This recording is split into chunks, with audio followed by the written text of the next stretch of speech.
So, welcome to Ark Stories' first 2026 episode with an amazing guest today. I have a really good friend of mine who has agreed to do this amazing episode with us today. His name is Dr. Ivan Obadiah. So, here we are. I'm going to have him introduce himself. So, once again, welcome to the first ever 2026 episode of Ark Story. What's your story? Ivan, all yours. Hi, Riddhi. It's so nice to be here. Thank you. Oh, welcome. So, Mr. Doctor, tell us about yourself. You are Dr. Ivan Obadiah. What kind of doctor are you? So basically, I'm a pediatric dentist and I treat little children, young little children, cute little children, and make them cry usually. So that's my job basically. Okay, I'm assuming for the good reason, right? You're not making them cry for horrible things, but okay, you're crying because it's uncomfortable, but We have all kinds of children. Yeah. Few children they are really bold, to take dental treatments. But usually, anyway, even if they are bold, once I start the treatment, many kids start crying, and that's part of my job. Very interesting. Well, Ivan, one of the things I was thinking about while, putting this episode together and as to why I wanted you to come on board was we were actually introduced to each other by a mutual friend of ours. And I remember the first time I met you, there was just this, confidence, but very simple confidence. It wasn't loud. It was like, oh, hi, nice to meet you. It was that caught my eye. And I was like, how in the world, we're meeting for the first time. Usually I've noticed a lot of people get nervous when they are introduced to new people. They have like, oh, hi, there's the awkward silence type thing. But you were like, oh, hi, okay, nice to meet you. And then you continue doing your thing. And I was like, that caught my attention. And I wondered, what did you do growing up to kind of build that kind of, confidence to be able to meet people? Now, you said you deal with young children. And generally, children are not easy to, be amiable with. They'll probably be like, "Are you a dentist?" I'm like that. I'm very terrified of dentists. So, how do you break that ice? How did you get yourself into that kind of a confident but simple confidence space? So first of all, thank you for that. I didn't know about myself like in that way when you said it, and I think as I said, I'm a pediatric dentist first of all, but apart from being a dentist, personally, I like talking to people. I like connecting with people. Whenever I get an opportunity, I used to go around schools and colleges to meet students and talk about their career, give them motivational, talks. To be confident in life, to be a better person, personality development, all these things I'm interested. And I'm also interested in psychology. So maybe I'm just being myself. So when you first saw me, maybe that's what made you feel that way. And the main thing about this is I never saw me that way. I never knew it. Like, I'm not doing it on on purpose. I was just unapologetically being myself. So maybe that's what you're talking about. So, Ivan, tell me, growing up then, did you know you wanted to go into this career way earlier? Like, fourth standard layer, I'm going to be the best dentist. Like, was that your story? No. So, let me tell you something interesting. I believe 9 out of 10 dentists now, they had no idea they're going to become dentists. 90% of the dentists are, they wanted to pursue MBBS. They wanted to be a general physician, neurosurgeon, or so. Due to some reasons, not enough credit scores for them in their 12th standard marks, or for many other reasons, they the second thing field is dentistry in medicine. So whoever couldn't pursue MBBS, they'll be pushed to do dentistry, BDS and MDS. So that's how 90% of the dentists in town they'll say that. Similarly, and I never wanted to be a doctor. You understand? So from my childhood, I always saw this in me. Sitting in front of a computer won't work for me.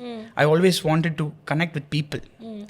Maybe to serve them is a bigger word, but to be with people, to do something for people, that was my goal from my childhood. I don't know, somehow I had that in me, I know.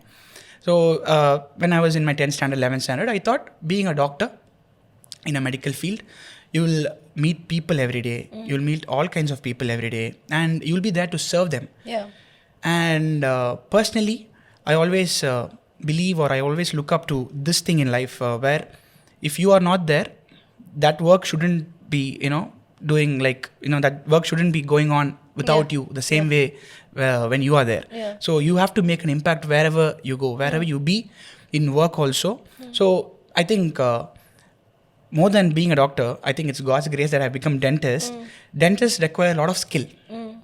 Dentists require, hand skills to convince patients. Usually, as you said, people are scared of dentists. Very terrified. Yeah. There is no way. Like, very terrified. So, no offense to all the MBBS, MD, Yeah. MS people.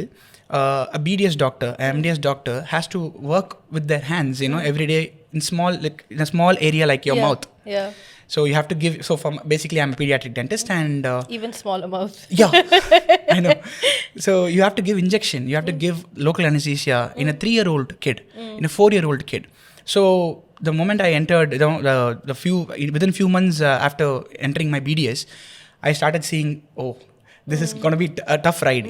It's not easy. I'm not talking about like the easy, the ease of finishing the course. Even MBBS is tough, but along with studying, along with going through the same pattern like an MBBS student, attending all the exams, attending vivas, you have to be skilled enough.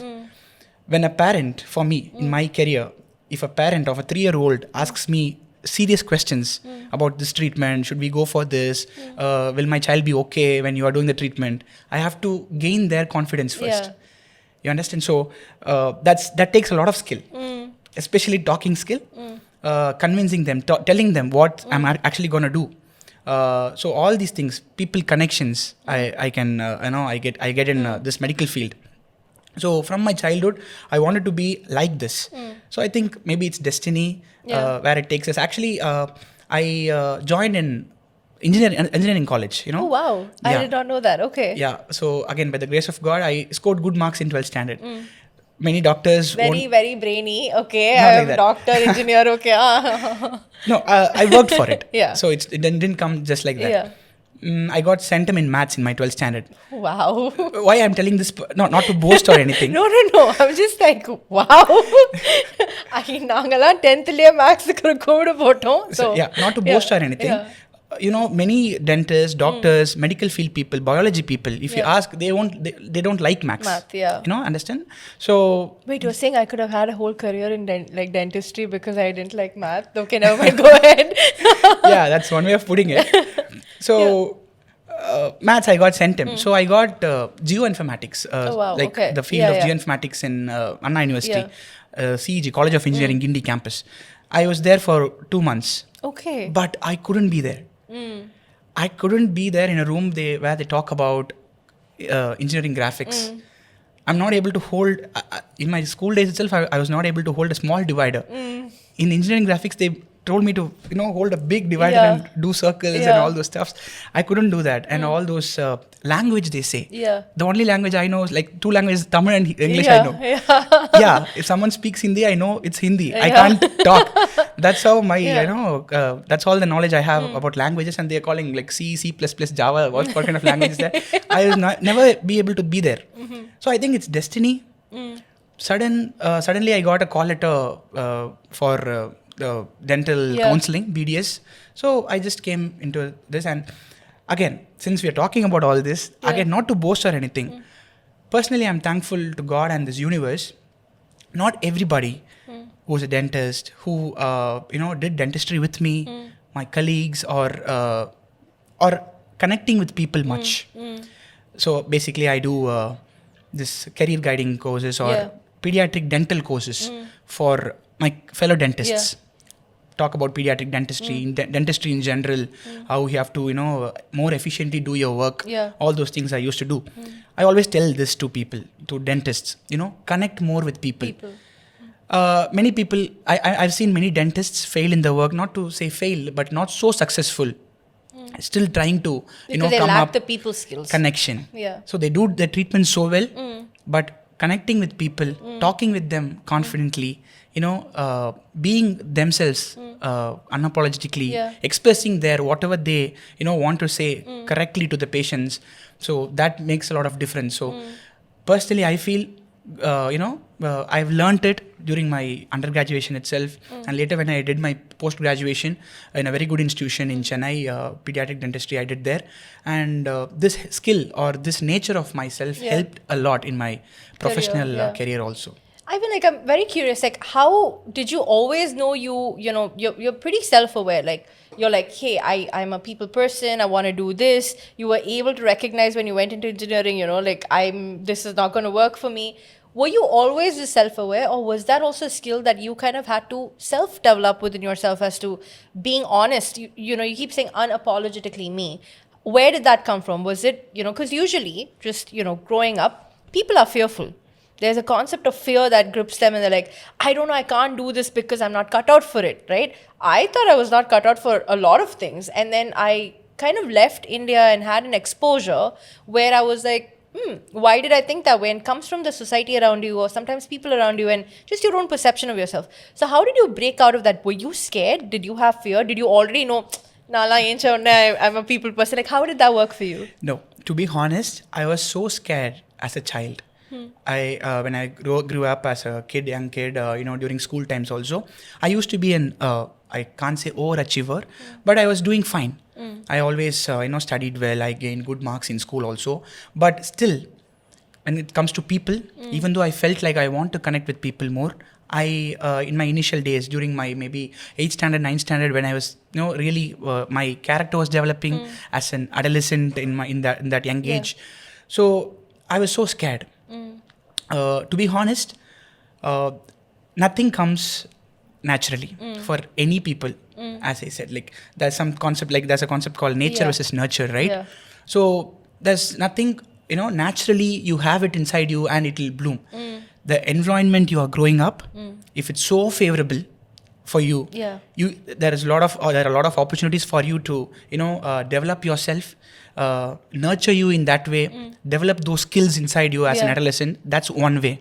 The other way is, if it's so unfavorable, you're basically pushed to be like that. Sink or swim, So you're just, your fight or flight hormone works for so long, for many years. Usually they say it's a flight or flight hormone for just few seconds, it will work, and for many years, few people it's working, Few people, it's actually sad to say, but it's okay. People are getting stronger by that. So many years, few people are in that, constant, they need to do something, otherwise they'll drown. There's nobody to, hold them. I'm not talking about just financially. When we talk about this, people think about like financial support behind you, having a, career support. No, I'm talking about emotional support. How much you are allowed to be yourself. When you're suppressed a lot from your childhood, many kinds of traumas are there in this world. So maybe we can talk about that in separate time. But so because of all those things, few people are pushed to to develop that skill. I think the second one worked for me. I was pushed to be like this, and when that happened, I was pushed to that moment, and I decided to rise above. So back then I didn't know that.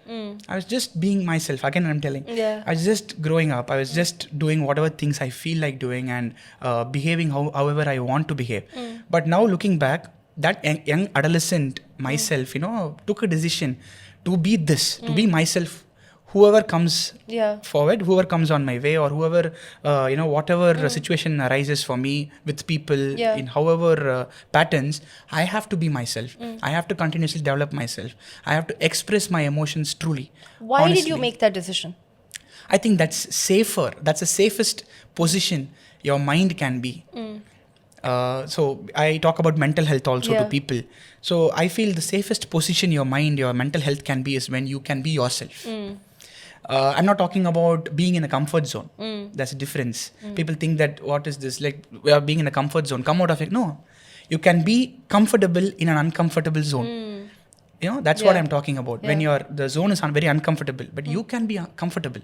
You don't have to be uncomfortable. That stresses you out.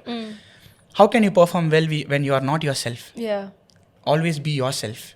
That's what I'm trying to say.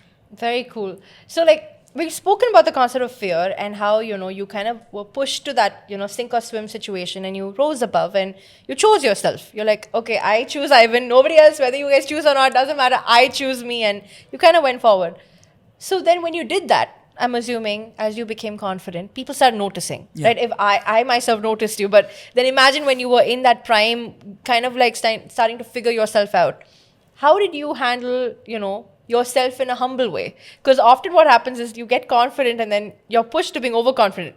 I've been there, right? I'm like, I got one math exam that I got 75 in, and I was like, wonderful. Next turn I'll hit it, and let's just say we passed. But right, how do you keep yourself grounded? So again, humility, this also doesn't come naturally. If humility is coming naturally, that's insecurity. Nice. If you're naturally feeling very humble in front of everybody, it means that you're feeling very insecure about yourself, and you don't want to, disturb anybody, and just, you just want to, give them their space, and you don't want to be disturb anybody, and you don't want to be disturbed also. Very insecure. Humility should again come by development, self-development. You should develop your humility. You should be humble by choice. Okay. Nobody should humble you. You should humble yourself. Again, this comes with experience. Natural humility or basic humility, I think people will understand. We all always have to be grounded. How much ever we achieve in life, how much ever we feel confident about ourselves, there's always more to achieve. And many people are there who have achieved more than us. So it's not like we have everything in our hands. We have to be humble. That's different. Interhuman relationship based humility I'm talking about.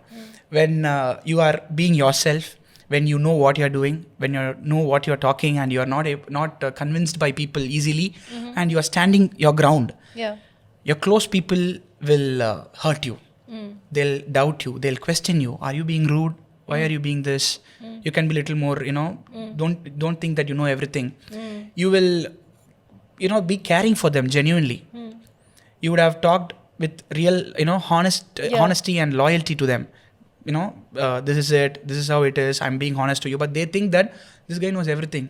He thinks he knows everything. It's a know-it-all, basically. Yeah, so don't be like that. They'll be, questioning us.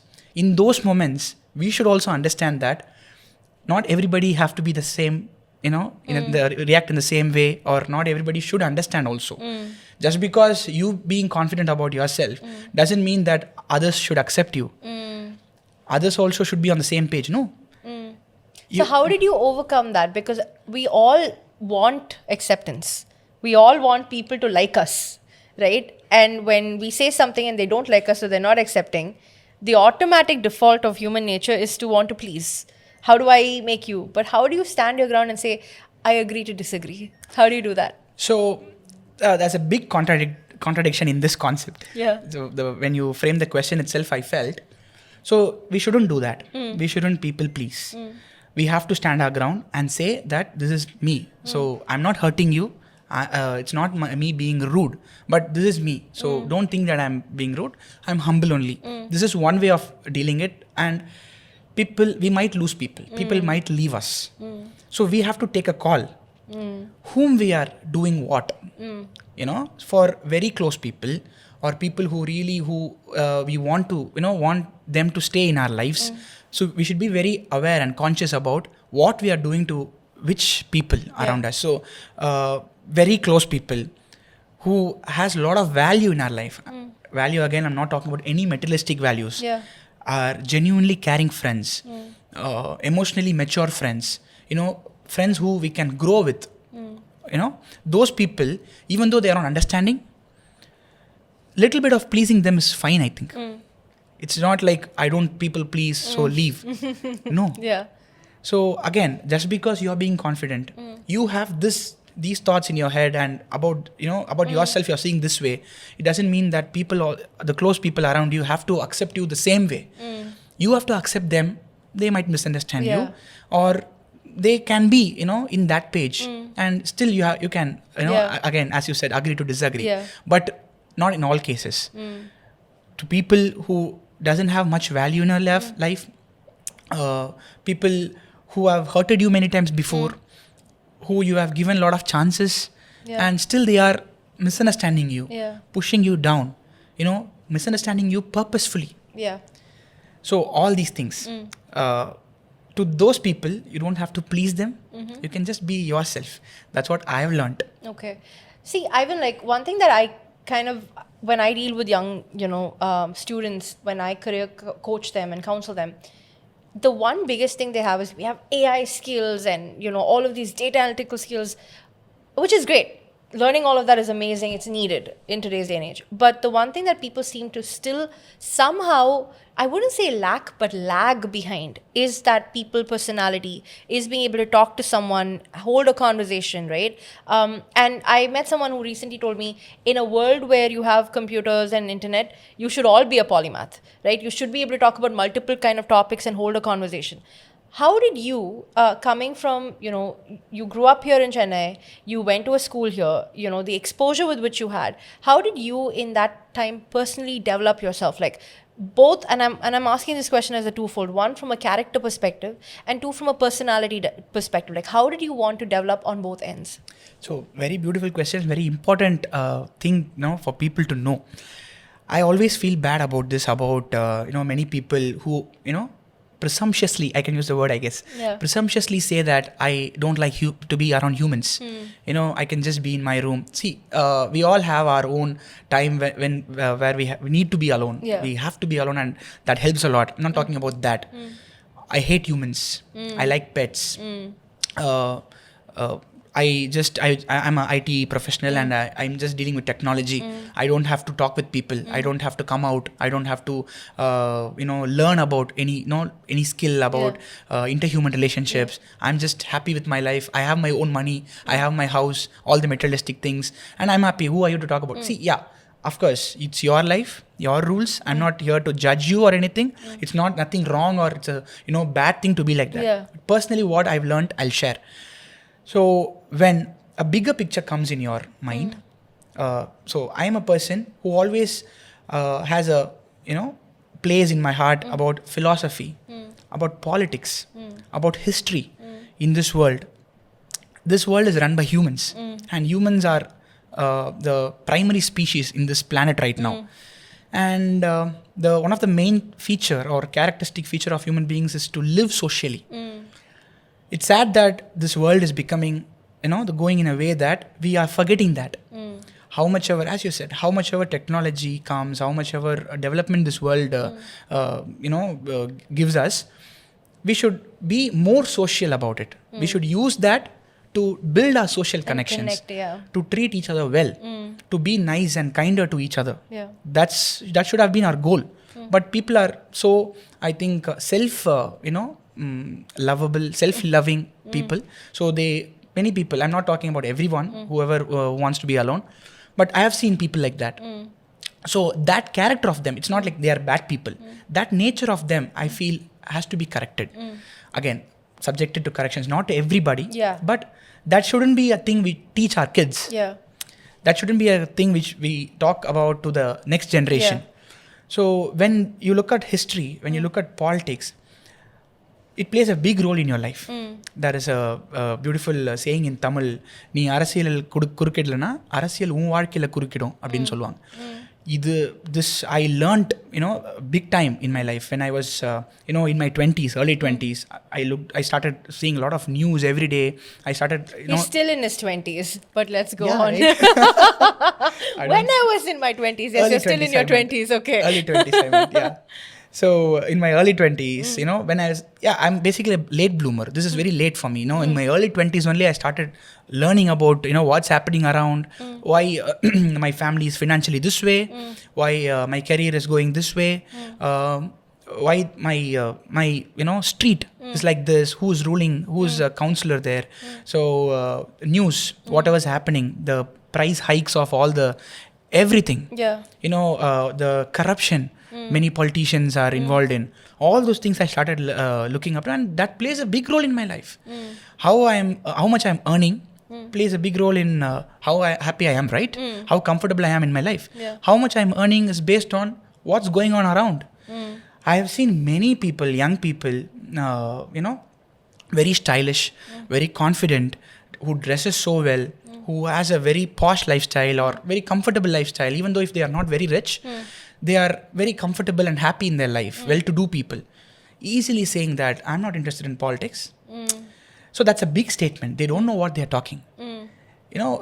Politics is not just about, all the corruption and the dirty things in there. It's about people. It's about leadership. So when you look at your surroundings, you are in it. You're not in an island. You're not here for 60 years of fun in your life. So people are ruling you. Yeah. Leaders are ruling you. They are guiding you. They are making policies. They have, particular policies and Yeah, and all all the of it impacts your life and Yeah. influences it for sure, at least. So when you look up to it, all those things, when you fill your mind with that, and you decide, you put yourself in a particular group. So I have to be this way. This concept or this path of leadership, this way of life. This I like a lot. So I have to be this. So you have to position yourself first. You can't be just roaming around when you're Yeah. becoming an adult. You can't be just roaming around and I don't like politics. So you don't vote. If people say I won't vote. So all these things plays a big role. Yeah. So when you ask about like interhuman relationships, about people, I say all these things played a big role in me. That's why I started, liking interhuman relationships, liking, what we offer to the society. As a person, the way I talk, what I bear a flag for, when something's happened, we see it in news. Two politicians are fighting for, or two big community people are fighting for, our state and some other state, our country and some other country, whatever it is. What stand you're gonna take as an adult? If you say you don't care and you're working and paying taxes, that doesn't make sense. Yeah. So it's about people. It's not about just materialistic things. When you really care for people, you look up to what is happening around. Yeah. This is one thing. One more thing is philosophy. It's a very, very important thing in every young people's lives. So somehow we are in a world which things like only old people are Into allowed to, or philosophy. they usually speak philosophy. But when you're old, if you speak philosophy, what are you going to do? Like, you have to learn it in a young age. Yeah. It's always in YouTube videos, if you go and see, there are a lot of these kind of videos you can see. Like, I wasted 50 years of my life. Lesson from a 60-year-old grandfather. Yeah. That's I usually look up to all Yeah. those things, and it will be very beautiful. Elder people who have various fields in their Yeah. lives, various come across various experience in their life. Talk about I recently happened to listen to a podcast kind of a thing. Yeah, like this only. But she's 100 years old. Oh, wow. 105 years old. And this guy is 25 years old. Oh, wow. So 80 years difference, and Yeah. he's interviewing her. And she's talking, very, in a fun way about her life. She's been married for, I think, 90 years. 80 years. 8 years, yeah. So she was married for 80 years. Wow. And he passed away. Her husband passed away. Yeah. And she was very, taking very easy about Yeah. many things in life. This is it. So that's one thing. But now, learning from them, listening to them, how I am paving my life now. That's a big thing. And if a 25-year-old guy, I'm not 25, if a 20-year-old guy, girl, shows interest in philosophy, Yeah. shows interest in politics, history, what this world is all about, where are we going Yeah. with all these things, not just partying, not just having a good lifestyle, superficial life, I'm telling Yeah. you. What is it all about? Caring for each other. This grows inside you for a long time. And I think this plays a big role in how confident you are with people, Yeah. how genuinely you care for them. People knows, the genuine care you have in your voice, the real love you have in your face, Yeah. all those things. These days, this word is becoming so famous, nonchalant. Yeah, nonchalant. Being nonchalant is cool. Yeah. Yeah, it's cool.